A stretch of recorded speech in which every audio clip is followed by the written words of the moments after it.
बोलो जयकारा बोल मेरे श्री गुरु महाराज की जय। बोलो सांचे दरबार की जय। बोलो श्री आनंदपुर वासी भगवान की जय।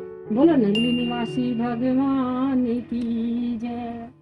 श्री सद्गुरुदेव महाराज जी श्री दूसरी पातशाही जी से दूर बने जब जब भ्रम अज्ञान मोह लोभ की कारा, बंधन मुक्त कराने को प्रगटे सगुण अवतारा। लुप्त हो जाए कहीं ना भक्ति भानु का उजियारा, युगों युगों तक बहे धरा पर अमर सत्य की धारा। इसलिए प्रकृति का अटल नियम है, युगों युगों से चलता आता गुरु शिष्य का नाता। कभी शिष्य ढूंढे सतगुरु को, कभी सतगुरु शिष्य पछाता। सतगुरु स्वयं आत्म प्रकाशी पूर्ण तत्व ज्ञाता। पूर्ण शिष्य निज रूप बनावे गुण संपन्न सुजाता। ये वही दिन थे जब श्री परमहंस दयाल जी श्री पहली पातशाही जी की आज्ञा अनुसार श्री सद्गुरुदेव महाराज जी श्री दूसरी पातशाही जी ने साधु वेश में लक्की मरवत में सत्संग प्रचार के लिए पधारे। भक्त साहिब राम जी ने आप श्री सद्गुरुदेव महाराज जी श्री तीसरी पातशाही जी को कहा कि आज रात को हमारे घर सत्संग आना। आप भी प्रसन्नता पूर्वक रात्रि समय भक्त जी के घर पहुँचे। महान आत्माओं का परस्पर पुराना संबंध हुआ करता है। श्री सद्गुरुदेव महाराज जी श्री दूसरी पातशाही जी उस समय सत्संग कर रहे थे। जब वे अपने भक्त साहिब राम जी के घर गए, श्री सद्गुरुदेव महाराज जी ने पाखु दृष्टि से परमार्थिक कार्य करने वाले शिष्य को पहचान लिया। आपने भी आंतरिक आनंद के दाता पूर्ण सद्गुरु को प्राप्त कर लिया। यही वांछित सहयोग नीति से बना दिया। श्री सद्गुरुदेव महाराज जी ने परमार्थिक कार्य करने वाले बहुमूल्य रत्न को पाकर हार्दिक स्नेह प्रदर्शित किया। इधर आपने भी अपने सच्चे सद्गुरु से मिलकर उनके श्री चरणों में अगाध प्रेम का संबंध जोड़कर अपनी चिरकाल की प्यासी आत्मा को तृप्त किया। पुरातन रीति के अनुसार आपने अन्य शिष्य बनकर श्री सद्गुरुदेव महाराज जी रूहानी धन उपदेश नाम प्राप्त किया। जैसा कि श्री अनाथ दास जी ने भी गुरु शिष्य के संबंध में लिखा है, सूरदर्श आदर्श ज्यों होत अघन अघोत, तैसे गुरु प्रसाद में अनुभव निर्मल हो। अर्थात सूर्य का प्रकाश कभी नम से नम वस्तु को भी नहीं जला सकता, परंतु जब वह आताशी शीशे से मिलता है तो उसमें अग्नि उत्पन्न हो जाती है। अर्थात आताशी शीशे द्वारा सूर्य की किरणें में जलाने की शक्ति के काम आ जाती है। इसी प्रकार ही गुरु की कृपा से शिष्य का अनुभव निर्मल हो जाता है। अर्थात गुरुदेव सूर्य है तो शिष्य आताशी शीशा बनकर गुरुदेव के आत्मिक शक्ति रूपी धन खींचकर शक्तिशाली बन जाता है। ऐसा केवल पूर्ण सत्य शिष्य अर्थात गुरुदेव की प्रसन्नता प्राप्त करने वाला शिष्य ही कर सकता है। इसी प्रकार आपने भी श्री सद्गुरुदेव महाराज जी की सेवा में सर्वस्व समर्पण कर आत्मिक धन प्राप्त किया। अब आप अधिकतर समय श्री सद्गुरुदेव महाराज जी की सेवा समिति में व्यतीत करने लगे। सन 1916 में आपने गुरु दीक्षा की परंपरा को पूर्ण किया। आपने श्री सद्गुरुदेव महाराज जी से सुरत शब्द योग का उपदेश लिया तो आपके मन में एक प्रकार की नई शांति तथा आनंद अनुभव हुआ। जिस सच्चे आनंद की प्राप्ति की खोज में आप थे। आप गुरु दीक्षा से पहले कई बार फरमाया करते थे कि सच्चा आनंद सच्ची खुशी कुछ और है। जैसे मकरंद का लोभी भ्रमर पुष्पों का रस पीते हुए तृप्त नहीं होता, इसी प्रकार आप श्री सद्गुरुदेव महाराज जी की पावन संगति तथा भजनाभ्यास के ओत प्रोत से अमृत पीते हुए तृप्त न होते। हर समय एक निराली मस्ती में खोए हुए श्री सद्गुरुदेव महाराज जी के श्री दर्शनों के इच्छुक रहते थे। इस समय आप युवावस्था में पर्दापरण कर चुके थे। शरीर पर यौवन था परंतु मन में वासनाएं नहीं थी। शरीर सुंदर सुडोल क्रांतिमय था किंतु संसार के सुख ऐश्वर्य की ओर मन उपराम था। संसारी गृहस्थ का विचार आपको आकर्षित ना कर पाया। उभरते यौवन काल में जब भी जन साधारण जगत के भोगेश्वर्य के मतवाले होते हैं, आपको उस जगत से कोई सरोकार न था। हालांकि घर धन धान्य संपन्न था, सब सुख ऐश्वर्य आपके पीछे पीछे फिरते थे, परंतु संत महापुरुष श्री सद्गुरुदेव महाराज जी के मिलन तथा शुभ संगति ने सोने पर सुहागे का काम किया। फलस्वरूप आपके चित्त में प्रेम भक्ति परमार्थ की भावनाएं उमड़ पड़ी। जैसे चकमक को रगड़ने पर, पारस को लोहे से छूने पर जो दशा होती है, वही दशा आपकी हो गई। जिस महान एवं उच्चतम उद्देश्य की पूर्ति के लिए आप जगत में अवतरित हुए थे, उसी की सत प्रेरणा आपके हृदय में होने लगी। कुछ समय बाद श्री सद्गुरुदेव महाराज जी लक्की मरवत में अपने पवित्र सत्संग उपदेश की धारा प्रवाहित करते रहे तथा इस समय में आपने श्री चरणों में बैठकर परम भक्ति और ज्ञान की त्रिवेणी में मंजन कर मन को शांत करके अपने लक्ष्य को प्राप्त किया। इसके पश्चात जब श्री सद्गुरुदेव महाराज जी श्री दूसरी पातशाही जी टेरी लौटने लगे, तो आप तथा महात्मा योगात्मानंद जी एवं भक्त साहिब राम जी भी उनके साथ श्री परमहंस दयाल जी श्री पहली पातशाही जी के दर्शन के लिए मार्च सन 1918 में टेरी आए। जब आपने श्री हजूरी में उपस्थित होकर श्री चरणों में मस्तक झुकाया, तो उन्होंने अपनी तत्व दृष्टि से आपकी उत्तम भक्ति को परखते हुए फरमाया, आप श्री स्वामी जी श्री तीसरी पातशाही जी को परमार्थ का बहुत बड़ा कार्य करना।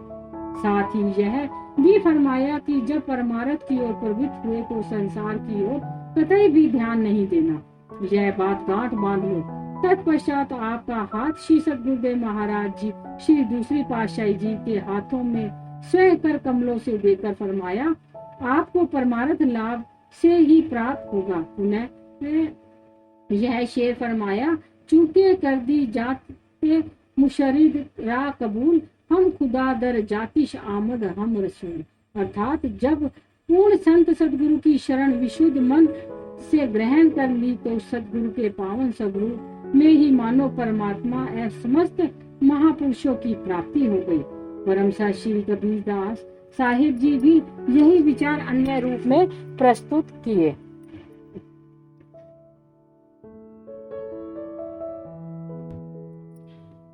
एक नाम को जान करी दूजा देई बहाए, तीरथ व्रत जप तप नहीं सतगुरु चरण समाए। सब आए उस एक में डाल पात फल फूल, अब पाछे कछु क्या रहा गही पकड़ जब मूल। अर्थात सदगुरु का नाम वृक्ष की जड़ की न्याय है। जब हृदय में नाम का प्रकाश हो जाए, वह सदगुरु की शरण मिल जाए, तो जप तप व्रत तीर्थ सभी उनमें समाये होने के कारण किसी भी अन्य कर्म करने की आवश्यकता शेष नहीं रह जाती।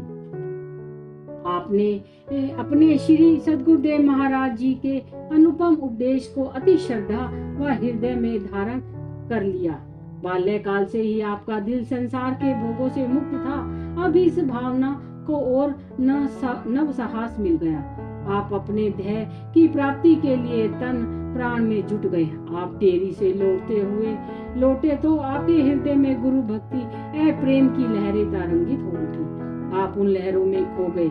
उस समय आपकी आयु लगभग 20-22 वर्ष की होगी, जब आप इंद्रियों पर संयम कर मन को प्रस्त करने के लिए श्री सद्गुरुदेव महाराज जी की श्री आज्ञा व मौज में सर्वसा ध्यान जोड़कर श्री प्रसन्नता को प्राप्त करने लगे।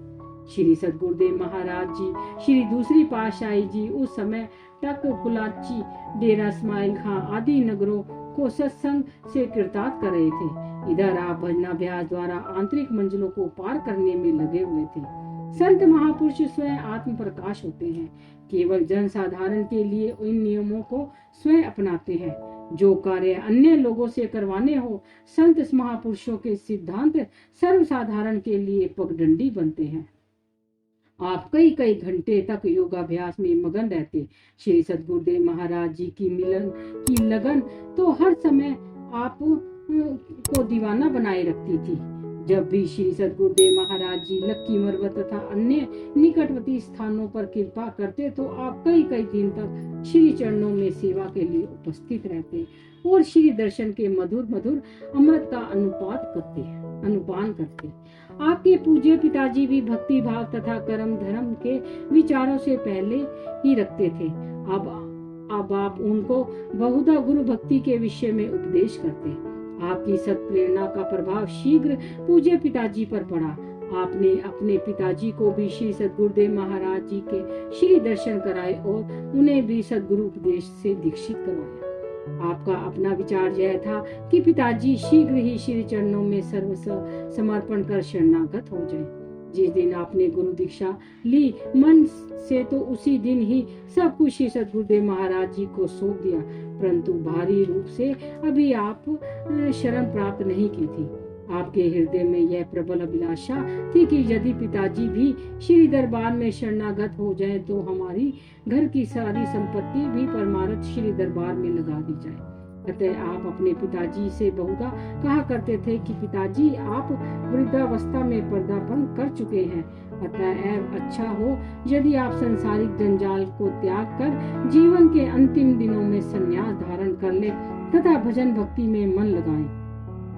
इस प्रकार की शुभ प्रेरणा आप बार बार पिताजी को दिया करते। इससे सिद्ध होता है कि आप स्वभाव संसारी बंधनों से मुक्त रहना चाहते थे।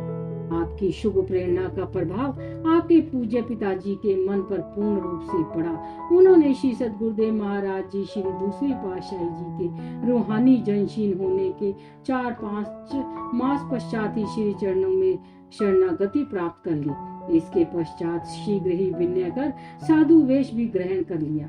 पुनः साधु वेश में महात्मा पुरुषोत्तमानंद जी के रूप में उन्होंने दरबार की हित चित से सेवा की। आपके मन की साध पूरी हुई। पिताजी के शरणागत होने पर मार्ग की सभी बाधाओं से स्वतंत्रता प्राप्त हो गई। यदि विघ्न बाधाएं आती भी तो आप उनसे कहाँ डरने वाले थे। आप नाम रूपी अमृत के आनंद में हमेशा लीन रहते थे। श्री सद्गुरुदेव महाराज जी के श्री चरणों में आपका प्रेम दिन प्रतिदिन अधिक बढ़ता गया। एक बार इन्हीं दिनों में जब आप निकटवर्ती स्थान पर श्री सद्गुरुदेव महाराज जी के श्री दर्शन के लिए गए, श्री सद्गुरुदेव महाराज जी स्वाभाविक ही सत्संग में यह प्रवचन फरमाए, भक्ति गेंदा चौगान की भावे कोई ले जाए, कह कबीर कुछ भेद नहीं, कहाँ रंग कहाँ लाए। अर्थात संसार के मैदान में ईश्वर ने भक्ति की गेंद उछाल दी है। जैसे खिलाड़ी गेंद के साथ खेलते हैं, उनमें निपुण खिलाड़ी ही चौगान की गेंद को पकड़ सकता है, साधारण नहीं। ऐसे ही भक्ति की गेंद भी चतुर गुरुमुख ही ले सकता है। इसके लिए गरीब अमीर का कोई प्रश्न नहीं, जो भी चाहे इसे प्राप्त कर सकता है। इस भक्ति रूपी गेंद से खेलने के लिए सिर धड़ की बाजी लगानी पड़ती है। अपनी मनमति का त्याग कर गुरु के बताए हुए उपदेशों पर चलना जरूरी हो जाता है। इस भक्ति को पाने के लिए त्याग, सेवा एवं अन्य प्रेम की जरूरत होती है। आपके हृदयों में इन प्रवचनों को सुनकर एक तूफान उमड़ा कि अब तो जिस तरह से हो सके इस भक्ति रूपी गेंद को प्राप्त करना ही है। आपने शीघ्र ही स्वयं भी शरणागत होने के लिए विनय की। पिताजी को पहले ही आपके शुभ प्रेरणा देकर साधु बना दिया था। घर की संपत्ति, जायदाद, सुख ऐश्वर्य के सभी सामान आपके पिताजी आपको सौंप के निश्चित होकर भक्ति के मधुर अमृत का पान करने लगे। आपके हृदय में भी इस संसारी संपत्ति को श्री दरबार की सेवा में लगाने की भारी उमंग थी। श्री सद्गुरुदेव महाराज जी श्री दूसरी पातशाही जी निज मुख से कई बार यह वचन फरमाते थे कि आपने अपने पिताजी को साधु बनने के लिए इसी कारण ही जोड़ दिया कि घर की सारी संपत्ति श्री गुरु सेवा में ही सफल हो। आपने अपने दिल की भावना को पूरा किया तथा संपत्ति, धन धान्य सहित स्वयं को श्री चरणों में भेंट कर शरणागत हो के पथ को दृढ़ किया। श्री सद्गुरुदेव महाराज जी ने भी अन्य शिष्यों की प्राप्ति पर दिल में प्रसन्नता अनुभव की। उस समय तक आप श्री सद्गुरुदेव महाराज जी के साथ रहे। जहाँ भी वे जाते आपको निजी श्री सेवा का अवसर प्रदान करते। आप भी उनके श्री दर्शन करते हुए श्री आज्ञा में सदा तत्पर रहते। आपने सेवा का वह अद्भुत चमत्कार दिखाया कि श्री सद्गुरुदेव महाराज जी की प्रसन्नता एवं कृपा के पात्र बन गए। वे मन ही मन आपके त्याग और प्रेम को देखकर अत्यंत पुलकित हो उठते थे। आपको उस समय न दिन में विश्राम की चिंता रही और न रात्रि को नींद का ही विचार उत्पन्न हुआ। कठोपनिषद का कथन है कि इस आत्मा का दर्शन व्याख्यान देने बुद्धि के द्वारा अथवा बहुत शास्त्र ज्ञान से भी नहीं हो सकता। इस आत्मा गुरु को जिस पर कृपा दृष्टि हो जाए वही इसको प्राप्त कर सकता है, उस पर वही अपना निज रूप प्रकट कर सकता है। अर्थात सद्गुरु जिस पर कृपा कर दे उसी को ही आत्मा साक्षात्कार हो जाता है।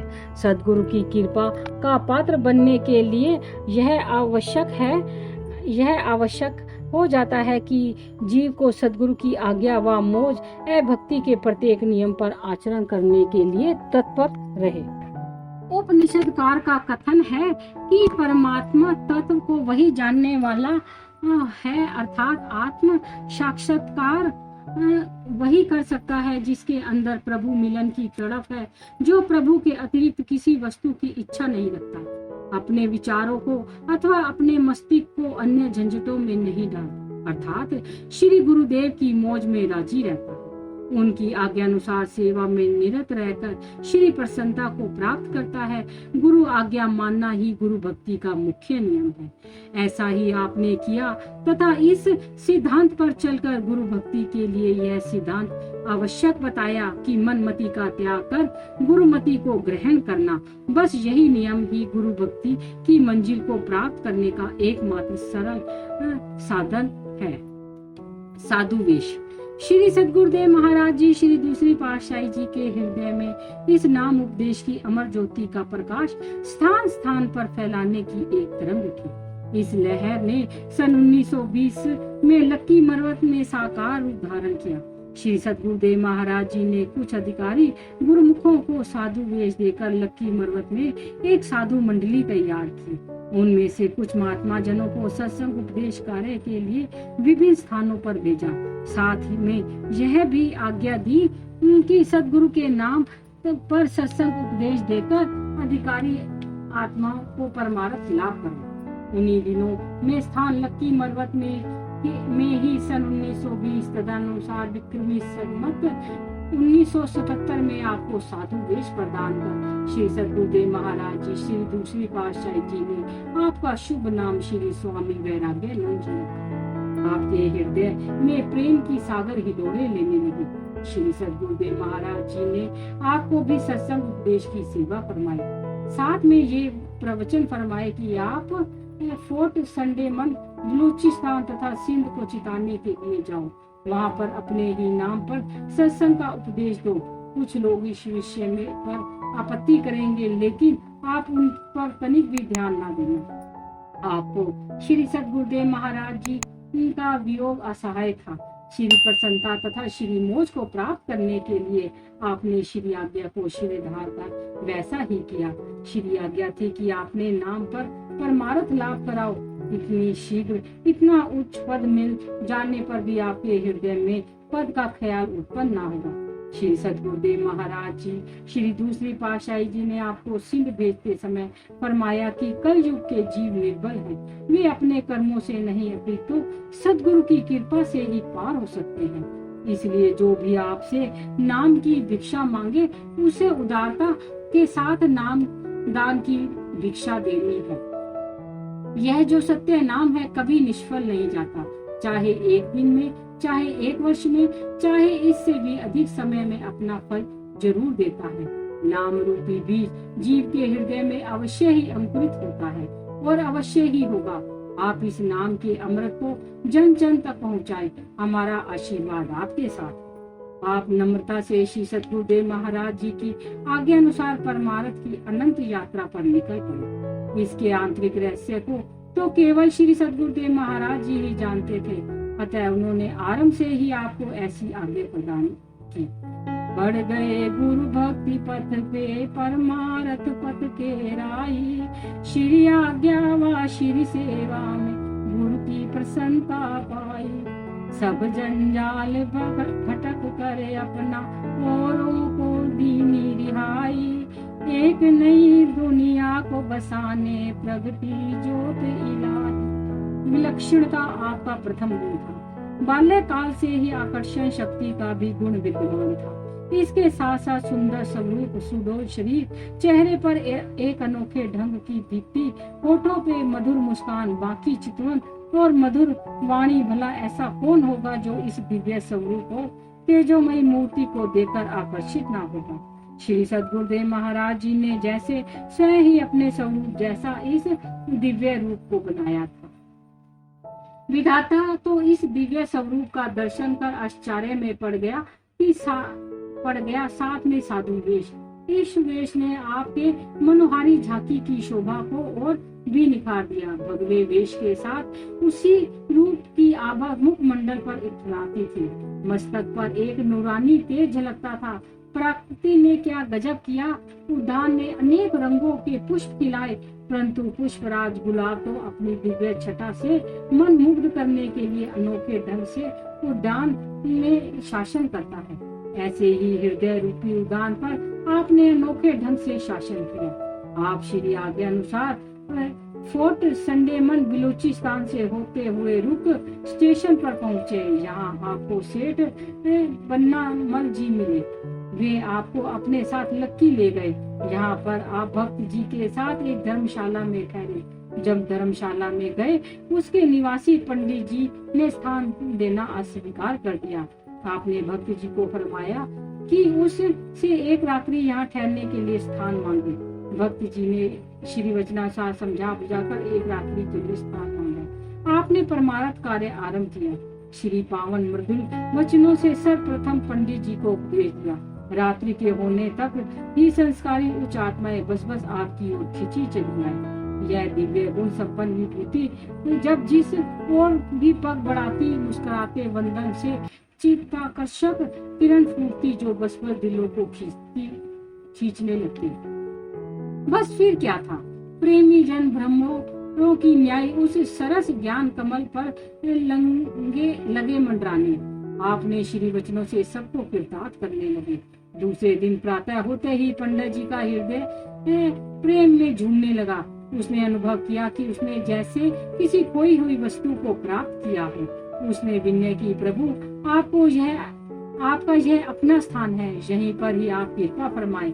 उसकी विनय तथा प्रेमी संस्कारी आत्माओं की प्यास बुझाने के लिए दिन रात वही सत्संग प्रवाह चलने लगा। प्रेमी जन विभिन्न प्रकार की भोजन सामग्री तथा श्रद्धा युक्त अन्य बेटे श्री चरणों में लाने लगे। यह देखकर पंडित जी बहुत हैरान थे कि ऐसा दिव्य स्वरूप मनोहारी साधु महात्मा आज तक तो देखने में भी नहीं आया, तो इतनी जल्दी प्रभाव डाल सके। कोई भी प्रेमी जैसी भी भेंट, यदि कोई मक्की जौ की रोटी अथवा कोई पकवान आदि लाता तो आप सब कुछ सहज स्वीकार करते, बड़े प्रेम से सब में बांटते और प्रसन्न होते। इससे उन प्रेमियों की श्रद्धा, प्रेम और विश्वास अधिक बढ़ जाता। आप एक ही नजर से प्रेमियों के हृदय पटल पर अधिकार कर लेते थे। जो भी जिज्ञासु शरण में आया अथवा आपकी पावन संगति जिसे भी मिली, वह सारी सुधी बुद्धि भूल जाता। पंडित जी का अपना दिल भी अब आनंद की लहरों में झूम उठा। वे दूसरे के विषयों में क्या सोचते। 8 दिन पश्चात जब आप वहाँ से किसी अन्य स्थान की ओर जाने लगे तो पंडित जी ने आग्रह पूर्वक कहा कि दीनदयाल जी, इस स्थान को अपना समझकर कृतार्थ करते रहिए। कितना प्रताप था श्री दर्शन का, कहाँ तो रात्रि भर स्थान देने को तैयार नहीं था और अब वह विलग होना नहीं चाहता था। अभी तो आपने सिंध में लक्की स्थान में ही पर्दापरण किया और संपूर्ण सिंध में परमार्थ की ज्योति का प्रकाश फैलाना था। सिंधी लोगों को साधु महात्माओं में सहज श्रद्धा नहीं थी, अतः उन्होंने सहज तथा पथ को स्वीकार किया। अज्ञान के अंधकार में भटके हुए सिंधी प्रेमी के देव को पाकर प्रेम विभोर हो गए।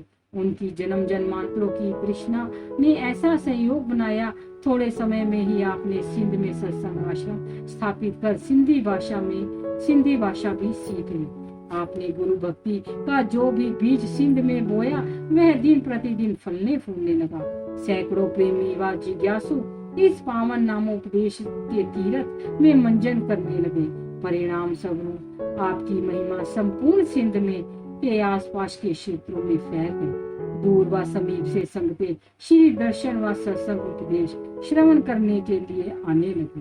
आप राय श्री प्रवचन फरमाते थे, मानव मानव अंतरा, कोई हीरा ते कोई कंकरा।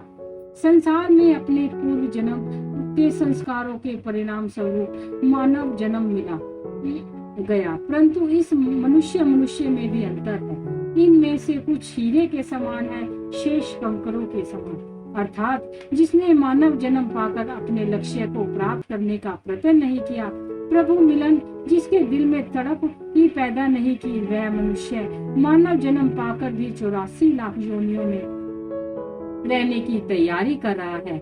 जैसे जीवों को संत महापुरुषों ने कंकरों का दर्जा दिया है, जीव जिन्होंने मानव जन्म को पाकर पूर्ण पुरुषों की संगति से उनमें अनमोल नाम रूपी हीरे को प्राप्त किया तथा उस शब्द की कमाई की, उनका जीवन हीरे के समान है।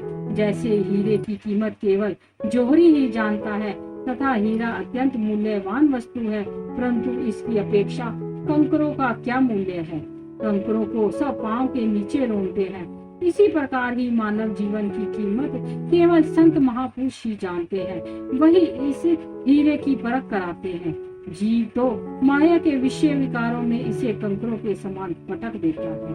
संत महापुरुषों का कथन है, सुंदर मानुष देह यह, तामे दो ही प्रकार, जाते बूढ़ते जगत महा, जाते उतरे पार। इस मानुष देह को पाकर दो ही रास्ते हैं, या तो भव सागर संसार में डूब जाना या इससे पार उतरना। इस संसार सागर में से पार उतरने का ढंग संत महापुरुष संत के समय के संत सद्गुरु ही बताते हैं। जिस मनुष्य ने संत महापुरुषों की सुसंगति ग्रहण कर ली, वह उच्च संस्कारी आत्मा है। यह उच्च संस्कारी आत्मा ही मानव जन्म रूपी हीरे का मूल्य पहचान सकती है। अतः महापुरुष भी यही उपदेश देते हैं कि ए जीव, अपने मानव जीवन के ध्येय को प्राप्त कर इस संसार सागर से पार हो जा। मानव जीवन को प्राप्त करने का यही परम लक्ष्य है। अपने लक्ष्य की पहचान कर इस प्रकार आप सत्संग उपदेश की पावन गंगा निरंतर बहा रहे थे और प्रेमी जन संस्कारी आत्माएं उसमें मंजन कर कृतार्थ हो रही थी।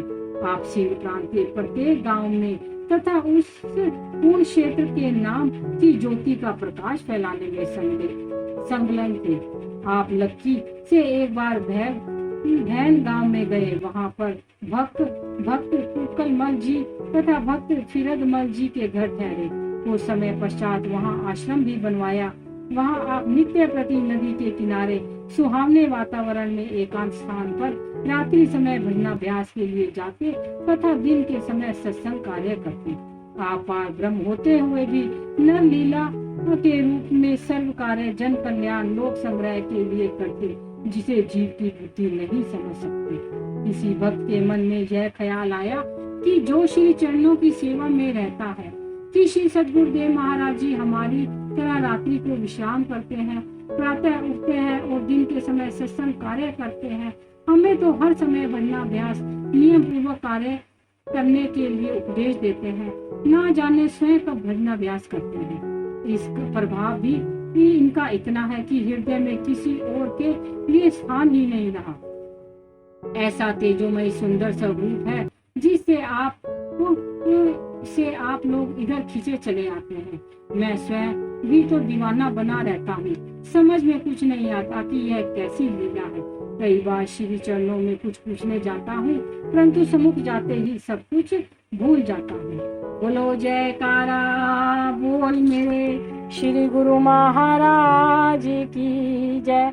बोलो साचे दरबार की जय।